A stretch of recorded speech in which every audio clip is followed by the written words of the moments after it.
শ্রী শ্রী ঠাকুর রামকৃষ্ণ পরমহংস দেবের সঙ্গে মাস্টারমশাইয়ের সাক্ষাৎকালে মাস্টারমশাই ঠাকুরকে জিজ্ঞাসা করেছিলেন, ঈশ্বরকে কি দর্শন করা যায়? শ্রী শ্রী ঠাকুর অদ্ভুত প্রত্যয়ের সঙ্গে বলেছিলেন, হ্যাঁ, অবশ্য করা যায়। অর্থাৎ ঠাকুরের প্রত্যক্ষ অনুভূতি হয়েছিল। সেই কারণেই না তিনি এত অসম্ভব জোর দিয়ে কথাটি বলতে পেরেছিলেন।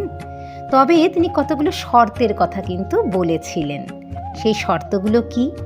মাঝে মাঝে নির্জনে বাস, তার নাম গুণগান, বস্তু বিচার, এইসব উপায় অবলম্বন করতে হয়।